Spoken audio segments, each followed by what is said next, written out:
नमस्कार, मैं हूं आपके साथ मयंक। आज 24 तारीख है और जंग का 25वां दिन और कहा यह जा रहा है कि डोनाल्ड ट्रंप ने कर दिया है सरेंडर और खामेनेई साहब के ईरान की हुई है बहुत बड़ी जीत। खबरें आपने देखी होगी, डोनाल्ड ट्रंप ने कह दिया है कि ईरान पर जो हमले का प्लान था वो उन्होंने फिलहाल कैंसिल कर दिया है, पोस्टपोन कर दिया है और अब जो है वो बातचीत हो रही है। ऐसे दावे कौन कर रहा है? डोनाल्ड ट्रंप कर रहे हैं, लेकिन ईरान ने साफ कर दिया है किसी तरह की कोई बातचीत नहीं हो रही है और किसी तरह का कोई सीज फायर नहीं होगा। अब सबसे बड़ा सवाल यह कि आखिर डोनाल्ड ट्रंप कैसे घुटने पे आ गए? क्यों यह कहा जा रहा है कि डोनाल्ड ट्रंप ने सरेंडर कर दिया, या डोनाल्ड ट्रंप को यह कहना पड़ गया कि हम जो है वो अभी हमले नहीं करेंगे? मैं आपको सीधा पिन पॉइंट आके 25 वजह बता रहा हूं। आज 25वां दिन है ना जंग का। खामेनेई साहब की जब शहादत हुई थी उसके बाद से लेके आज तक 25 दिन हो चुके हैं और 25 कारण गिनाता हूं मैं आपको पॉइंट टू पॉइंट कि क्यों ट्रंप ने जो है वो हमले का प्लान टाल दिया और क्यों जो है वो सीजफायर की बात करने लगे हैं ट्रंप, और कैसे ईरान की 25 जीत हुई है। गिनते जाइए। नंबर 1, ईरान के टारगेट पर थी अमेरिकन नेवी। अगर हॉर्मुज में एंटर करते तो खबरें आ रही थी कि अगर अमेरिकन कमांडोज हॉर्मुज पहुंचते तो ईरान की सेना की तरफ से वो पलटवार होता कि बड़ी कैजुअलिटी होती अमेरिकन सोल्जर्स की। पहली वजह। दूसरी, हॉर्मुज में सब तरफ माइंस बिछी हुई हैं और शायद और माइंस बिछाने की धमकियां दी गई ईरान की तरफ से कि अगर ऐसा लगता है कि आपकी फोर्सेस आएंगे तो हम और माइंस बिछा देंगे। यानी किसी भी तरह का नेवल ऑपरेशन इस पूरे इलाके में शुरुआत होने के पहले ही यह तय था कि वो कैंसिल होने वाला है, वो फेल होने वाला है। बात नंबर 2। बात नंबर 3, तीसरी बड़ी जीत मान लीजिए ईरान की, या तीसरी बड़ी वजह क्यों डोनाल्ड ट्रंप पीछे हट गए। 6 लाख ईरान के सैनिकों ने घेरना शुरू कर दिया था हॉर्मुज को और तैयार बैठे थे कि आप आइए और उसके बाद देखते हैं क्या करते हैं आपका हाल। तीसरी वजह। चौथी, ईरान ने धमकी दी थी कि अगर आपका यहां शुरू हुआ ऑपरेशन हॉर्मुज में तो हम पूरे हॉर्मुज को पूरी तरह से बंद कर देंगे। अभी तो फिर भी कुछ जहाज निकल जा रहे हैं, जो ईरान की फ्रेंडली कंट्रीज हैं उनके जहाज निकल जा रहे हैं। ईरान ने कहा था हम पूरी तरह से बंद कर देंगे। चौथी बड़ी वजह। पांचवी बड़ी वजह देखिए, ईरान की तरफ से साफ संदेश था अगर आप हमारे तेल के कुओं पर या हमारे गैस स्टेशन पर हमले करते हैं तो अरब के जितने तेल के कुएं हैं वो सब सुलगेंगे, सब पे खुर्रम शहर 4 और फतेह 2 बरसती। ये वजह है पांचवी। अब छठवीं देखिए, ईरान की तरफ से साफ कर दिया गया था अमेरिका ने हमला किया गैस ऑयल फील्ड पे तो जितने पानी के रिसोर्सेज हैं अरब में, चाहे सऊदी में हो, चाहे यूएई में हो, चाहे जॉर्डन में हो, चाहे कतर में हो, चाहे कुवैत में हो, सब के सब तबाह कर दिए जाएंगे और एक एक बूंद पानी को तरस जाता पूरा अरब। इसके अलावा अमेरिकी कंपनियों पर हमला। अरे नंबर तो गिनिए, जीत तो गिनिए, कितने हो गए? 1 2 3 4 5 6 7वां। हाँ, 7वां पॉइंट, 7वीं जीत। गिनिए गिनिए, जरूरी है गिनना। अमेरिकी कंपनियों पर चुन चुन के हमले की प्लानिंग थी ईरान की। जितनी मल्टीनेशनल फर्म्स हैं, चाहे यूएई में हो, चाहे दुबई में हो, अबू धाबी में हो, सब जगह पूरे अरब कंट्रीज पर निशाने पे ईरान के मिसाइल्स के निशाने पे थी मल्टीनेशनल फर्म्स और सब कंपनियां दबाव बना रही थी डोनाल्ड ट्रंप पे, अमेरिकन एडमिनिस्ट्रेशन पे कि बंद करिए इस जंग को वरना हम तबाह हो जाएंगे। 7वीं वजह। 8वीं, इजराइल के जितने परमाणु ठिकाने हैं वो सब के सब निशाने पर थे। डिमोना पर वार्निंग शॉट दिया गया था। जो मिसाइल्स फायर की गई थी, 7 मिसाइल्स जो डिमोना में फायर की गई थी वो वार्निंग शॉट थी और अगली बार उस सेंटर के ऊपर मिसाइल गिरती और उसके बाद क्या होता आप अंदाज लगा दीजिए, कितना बड़ा रेडिएशन होता और कितनी बड़ी तबाही होती। 9वीं वजह, ईरान की तरफ से कहा गया था केबल के वायर्स काट दिए जाएंगे। समंदर में जो केबल के वायर्स हैं वो काट दिए जाएंगे। उसका क्या नतीजा होता? पूरा आईटी सेगमेंट, पूरे बैंक, सब कुछ इंफॉर्मेशन, डेटा सब तबाह हो जाता। 9वीं बड़ी वजह। 10वीं वजह, डिएगो गार्सिया सीधा निशाने पे था ईरान के। ईरान जब चाहता, देखिए 2 मिसाइल्स, ये भी कहा जा रहा है कि 2 आईआरबीएम फायर की गई, वो भी वार्निंग शॉट्स थे। अगर एक, वो तो 2 ही फायर की गई, अगर मान लीजिए एक साथ 20 मिसाइल्स फायर करते हैं तो फिर किसको किसको इंटरसेप्ट करते, और फिर डिएगो गार्सिया का क्या होता है। 10वीं वजह। 11वीं वजह, लंदन और पेरिस भी निशाने पे थे। ये डर सता रहा था, नेतन्याहू खुद बोल चुके थे कि भाई ये तो लंदन और पेरिस पे भी हमला कर देंगे। वो लंदन, इंग्लैंड ने भेजी थी अपनी सबमरीन, जो उसको लेकर बड़ा भयंकर गुस्सा था ईरान की सेना में। जो सबमरीन भेजी गई अरब सागर में जो है इस समय, उसको लेकर गुस्सा था कि अगर जो है इस सबमरीन से टॉमहॉक फायर की गई मिसाइल्स तो नतीजा होगा लंदन भी निशाने पर होगा, पेरिस भी निशाने पर होगा और बर्लिन भी निशाने पर होगा। 12वीं वजह, रेस्टोरेंट्स और होटल्स निशाने पर थे, पूरे अरब में, पूरे इजराइल में, पूरे मिडिल ईस्ट में। 12वीं वजह, 13वीं वजह, आईसीबीएम का खतरा सताने लगा था। ये कह रहे थे एक्सपर्ट कि कहीं ऐसा ना हो कि ईरान आईसीबीएम फायर कर दे और लेने के देने पड़ जाएं, इसीलिए ट्रंप को पीछे हटना पड़ा। 14वीं वजह, पूरे बैंक्स खतरे में थे, दुनिया भर के, पूरे मिडिल ईस्ट के बैंक्स तबाह होने का मतलब समझिए, इजराइल के बैंक्स तबाह होने का मतलब समझिए, पूरी इकॉनमी ठप। 14वीं वजह। 15वीं, शेयर बाजार जो है वो हाहाकार मचा हुआ था। शेयर बाजार में क्या, अमेरिका से लेके एशिया से लेके ईस्टर्न कंट्रीज से लेके सब तरफ शेयर मार्केट में हाहाकार मचा हुआ था और ट्रंप एडमिनिस्ट्रेशन पर दबाव था, अरे भाई कुछ तो करिए वरना सब तबाह हो जाएगा। और इसी की वजह से जब ट्रंप का बयान आया तो देखिए आप शेयर मार्केट ऊपर आने लगे। वो भी दबाव था ट्रंप के ऊपर कि भाई शेयर मार्केट खराब ना हो जाए कहीं। 16वीं वजह, प्रॉपर्टी के दाम धुआं, मतलब ऐसा लग रहा था कि सब कोलैप्स हो जाएंगे। दुबई में, सऊदी में, जितने मिडिल ईस्ट कंट्रीज हैं, अरेबियन कंट्रीज हैं, सब जगह प्रॉपर्टी के दाम कोलैप्स होने शुरू हो गए थे और ऐसा लग रहा था कि ये तो बिल्कुल मिट्टी के भाव आ जाएंगे।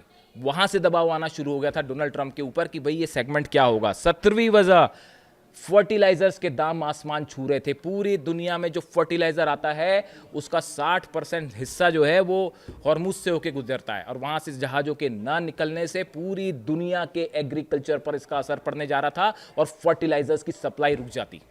ये डर सता रहा था डोनाल्ड ट्रंप को और ये हो रही थी ईरान की वो जीत कि पूरी दुनिया की इकॉनमी घुटने पे आ रही थी। 18वीं बड़ी जीत ईरान की, और या ये कहें कि ट्रंप के झुकने की 18वीं वजह, पूरे इंटरसेप्टर मिसाइल्स खत्म होनी शुरू हो गई थी अमेरिका की और इजराइल की। जब इंटरसेप्टर मिसाइल्स ही नहीं देखा आपने किस तरह से हमले हुए, डिमोना पे रोक पाया। न्यूक्लियर सेंटर वाली अगर सिटी पर हमला हो रहा है और इजराइल नहीं रोक पा रहा है, उसी से समझ लीजिए पूरे इजराइल के आसमान में कब्जा है ईरान का, जो आईआरजीसी बार बार दावा कर रहा था। यह है 18वीं बड़ी जीत ईरान की और 18वां झटका अमेरिका और इजराइल को।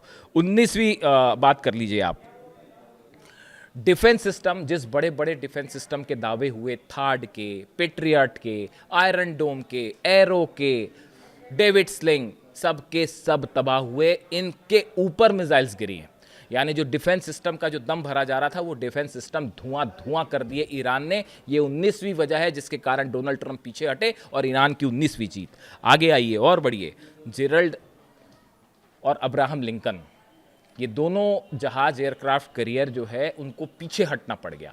जेरल्ड आर फोर्ड और अब्राहम लिंकन के दम पर ये भरा जा रहा था, दम दिखाया जाया जा रहा था अमेरिका की तरफ से कि ये वो जहाज़ हैं, ये तो चलते फिरते जंग के मैदान है और यहाँ से हम भेज के धुआं कर देंगे ईरान को। हालात ये हुए कि जेरल्ड आर फोर्ड खुद धुआं होगा और पता नहीं कहाँ है वो, अब जहाँ भी हैं वो जंग की हालत में नहीं रह कहा जा रहा है, और अब्राहम लिंकन भी पीछे भाग चुके हैं। तो ऐसे हालात में ये जो एक हवा था वो पूरी तरह से खत्म हो गया। 21वीं वजह पर आइए, अमेरिकी जेट बुरी तरह से तबाह हुए। आप देखिए 16 के तो दावे हो रहे हैं, जो 17 एक वहां भी तो गिरा है F-15, एक और गिरने की तस्वीरें सामने आ गई हैं। तो आप 17 पकड़ लीजिए, 17 अमेरिकी जेट तबाह हैं। ये तो वो हैं जिनकी जानकारी है, और दावे तो ये हो रहे हैं कि इसके अलावा कई जेट्स जो हैं वो तबाह हो चुके हैं अमेरिका के। 21वीं वजह, इतनी बड़ी एयरफोर्स को नुकसान के बाद जंग करना क्या मुनासिब है? सवाल ही नहीं उठता। आगे बढ़िए, 22वीं वजह, इतना भयंकर खर्चा हो रहा है अमेरिका का, अरबों डॉलर्स। जब आप और हम बात कर रहे हैं इस वीडियो के दौरान मैं जितनी देर का वीडियो बनाऊंगा उतनी देर में ही पता नहीं कितने करोड़ डॉलर्स जो हैं वो फूंक देगा अमेरिका यहाँ पे अपनी सैनिकों की जान बचाने में और अपने मिसाइल सिस्टम के ऊपर। इसके अलावा आप 22वीं वजह पे आइए, सत्ता परिवर्तन का जो ख्वाब देख रहा था अमेरिका वो पूरी तरह से फेल हो गया। अली खामेनी साहब को शहीद किया, उसके बाद ये सोच रहे थे कि शायद ईरान की सत्ता गिर जाएगी, वहाँ के लोग हार जाएंगे। कुछ भी नहीं हुआ, ऐसा कुछ भी नहीं हुआ। ईरान के बच्चे ने जवाब दिया कि हम अमेरिका से नहीं डरते, हम दुनिया में किसी से नहीं डरते, सिर्फ खुदा के आगे झुकेंगे और किसी के आगे नहीं झुकेंगे। यानी कि सत्ता परिवर्तन का जो प्लान था वो मतलब पूरी तरह से फेल हो गया। इससे बड़ा मिसकैलकुलेशन नहीं कर सकता था अमेरिका। 24वीं वजह, अब ये डर सताने लगा है कि कहीं अमेरिका में घुसकर हमले ना हो जाएं। अभी भी ये बात साफ नहीं है। वो हकीकत जो कल न्यूयॉर्क में जो हुआ, प्लेन से टकरा गया वो ट्रक, अभी भी उसको भी लेकर जो है कहा जा रहा है कि अमेरिका की तरफ से कहा गया है तो हादसा था, अभी भी सच्चाई नहीं पता। उधर इंग्लैंड में जो है वो यहूदियों पर हमले हो रहे हैं। इसके बाद हालात ये है, अगर आप इराक की बात करें, मैं आपको इराक की एक जानकारी देना चाहूँगा। इराक में जो एम्बेसी है अमेरिका की, उस अमेरिकी एम्बेसी को घेर के खड़े हुए हैं ईरान के समर्थक, जो मिलिशिया हैं वहाँ पे वो। और ये हालात है कि अमेरिकी जो वहाँ पे बचे हुए हैं वो बंधक वाली सिचुएशन में है, और कब ड्रोन गिर जाए, कब मिसाइल गिर जाए, वो तो समझ नहीं पा रहे हैं। तो बड़ी मुश्किल से ये इस तरह की बात कही गई है कि ठीक है हम पूरा छोड़ के जा रहे हैं यहाँ से, हम अपने पूरे सैनिक यहाँ से हटा देंगे, आप 24 घंटे का टाइम दीजिए। हकीकत ये है 24वीं बड़ी वजह कि डर सता रहा कहीं घर में घुस के हमला ना हो जाए। और 5वीं बड़ी वजह, जो अमेरिका के जितने बड़े एडवाइज़र्स हैं, जो ट्रंप के एडवाइज़र्स हैं, उन्होंने कहा अब और ईरान पर हमला मत करिए, वरना जब वो पलटवार करेगा तो फिर कहीं के नहीं रहेंगे, कुछ भी नहीं बचेगा। हकीकत ये है 25 दिन में मैंने आपको 25 जीत गिना दी है ईरान की, और इसमें से एक भी गलत हो तो बताइए। यही बात मैं शुरू से कह रहा था ईरान की मिसाइल्स भारी पड़ेंगी, आज वो भारी पड़ गई। ईरान के ड्रोन्स ने वो हाहाकार मचाया है, वो तो मैं भी आश्चर्यचकित रह गया। वो शाही ड्रोन के बारे में मैंने ना जाने कितने वीडियो बनाए और तमाम चीज़ें, मैं खुद हैरान हूँ। अमेरिका को और इसराइल का तो जो हाल है वो हाल है ही। आप देखिए जो मिसाइल्स IRBM, जब डिएगो गार्सिया पर मिसाइल फायर हो गई, देखिए ये बड़ा मिसकैलकुलेशन हो गया अमेरिका की तरफ से। उन्होंने ईरान की ताकत को समझा ही नहीं, पता नहीं किसकी एडवाइस पर यह हमला हो गया। और उसका जब नतीजा ये है, अब हकीकत अगर आप समझें, इस 25 दिन की जंग की हकीकत समझें, तो ईरान की 25 बड़ी जीत हुई हैं जो मैंने आपको अभी पर गिराई, और ये एकदम सच है। दुनिया का सबसे बड़ा शक्तिशाली कहलाने वाला देश, और साथ में सब देश खड़े हैं। अगर आप टोटल काउंट कर लें तो 22-23, कल मैं देख रहा था कोई चैनल पे चल रहा था, एक टीवी चैनल पे एक चल रहा था कि बोले 22 देश लड़ रहे हैं ईरान से। वो 22 देश पर भारी पड़ रहा है अकेला ईरान। पूरी दुनिया की इकॉनमी घुटने पर है, गैस पेट्रोल के दाम सब जो है पता नहीं कहाँ आसमान जाएंगे, कुछ पता नहीं। यानी हर तरह से अमेरिका की हार है, इजराइल की हार है। ना सत्ता परिवर्तन हुआ, ना कुछ परिवर्तन हुआ। और देखिए इतने सारे लीडर्स के असैसिनेशन के बाद बेहतरीन वॉर प्लानिंग, मतलब ईरान ने चारों खाने चित कर दिया अमेरिका को। वॉर प्लानिंग कितनी बेहतरीन देखिए। कहाँ तो इस तरह की बातें हो रही थी, लोग मुझसे कह रहे थे अली खामेनी साहब की जब शहादत हुई तो नेक्स्ट डे कह रहे थे यार अब तो कुछ बचा ही नहीं, सब खत्म हो जाएगा। मैंने उनको तभी कहा था कि खामेनी का ईरान है, अभी देखते जाइए आगे आगे क्या होता है। और वही साबित हुआ। आज देखिए, मैंने एक वीडियो में कहा भी था कि देखिए खामेनी साहब, आपका ईरान शान से जीत रहा है। और आज मैं फिर कहना चाहूँगा यही बात कि देखिए खामेनी साहब, आपका ईरान शान से जीत गया है और घुटनों पे है अमेरिका और इजराइल। क्या कहा जाए अब। और आप देखिए अभी, लेकिन इसमें बड़ी सारी चीज़ें हैं, तमाम तरह के दावे आप देखेंगे कि बैकडोर से जो है वो बातें हो रही थी।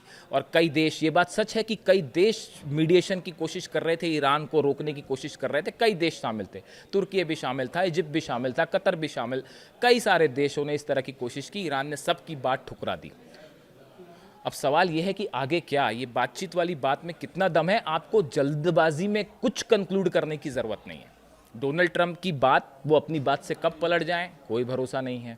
शेयर मार्केट अब ऊपर हो रहा है, हो सकता है सिर्फ इसीलिए बयान दिया हो कि शेयर मार्केट जो है कुछ समझ जाएं, आर्थिक नुकसान हो रहा है वो कुछ समझ जाएं। क्योंकि अमेरिका में तो हर पॉलिसी शेयर बाज़ार और इसी के हिसाब से चलती है, जो कैपिटलिज्म है। तो ईरान की तरफ से स्टैंड अभी भी यही है कि आपने हमारे सुप्रीम लीडर को शहीद किया, आपने यहाँ पे छोटे छोटे मासूम बच्चों का कत्ल किया। अब आप नतीजा भुगतिए, या तो हम जीतेंगे और या फिर शहीद होंगे। किसी तरह का ना सीज फायर, ना कोई कॉम्प्रोमाइज़। इसके बीच में डोनाल्ड ट्रंप के दावे हैं। अब आप आगे आगे देखते हैं होता है क्या। अभी कुछ कंक्लूड करने की ज़रूरत नहीं है कि ये मामला किस तरफ जा रहा है। तमाम तरह के दावे आपको देखने को मिलेंगे। ईरान की तरफ से स्टैंड साफ है, जंग नहीं रुकेगी, और ये तभी रुकेगी जब ईरान की पूरी तरह से जीत हो जाएगी। और 25 दिन में 25 जीत। और अब तो सवाल ये है कि डोनाल्ड ट्रंप तो भाग खड़े हुए भाई। अब ऐसी स्थिति में नेतन्याहू का क्या होगा, इजराइल का क्या होगा, इजराइल को कौन बचाएगा। अगर ये अमेरिका अपना साजो सामान लेके निकलता बना, तो फिर ईरान के गुस्से से इजराइल को कौन बचाएगा। इस सवाल के साथ मैं छोड़ जाता हूँ आपको, अगला अपडेट फिर लेके आऊँगा। Thank you so much.